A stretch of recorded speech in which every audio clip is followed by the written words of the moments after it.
The Wall Street Journal reported on February 6th that Business Wire was selling direct access to news releases to high-speed trading firms.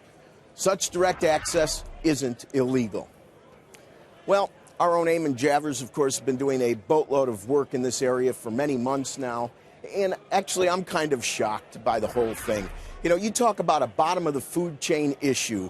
You talk about the notion that we have prosecutorial discretion with regard to the Department of Justice. They look at certain things maybe different than others. I think there's also a regulatory discretion that seems to be going on.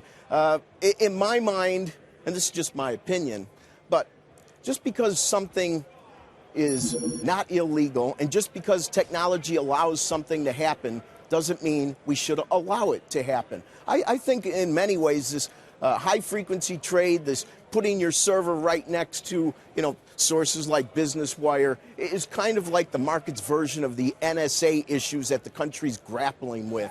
Very similar. But let me weigh in very simply. I know many high-frequency traders and firms, not bad people, but boy, when you have that many quarters in a row lined up without losses, you really have to question yourself. I guess I was also amazed at how nice and sit down all of this happened. Regulators sitting down. The story talks about Attorney General's office being involved. I don't know how it's going to turn out, but from where I sit, if you don't have losses, you don't have risk, and if you don't take risk, I don't think it's kosher. Now let's switch gears a bit. Let me write a number here. See if you guys and girls can decide what this is. And I'm just roughly doing what the last debt clock said, 3, 6, 9, 12. Okay, 3, 6, 9, 12. So this is, of course, 17 trillion and change, 17 and a third trillion. That's what the debt clock is running at now.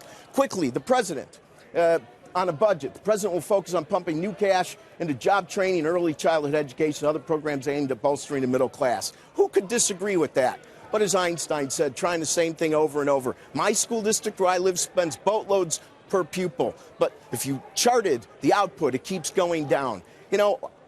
We have this kind of debt. We need to try something new. Political perception is not reality, and I think maybe we should incentivize the private sector through things like apprentice programs and try something that may actually work versus just sound good and, of course, nobody could possibly disagree with.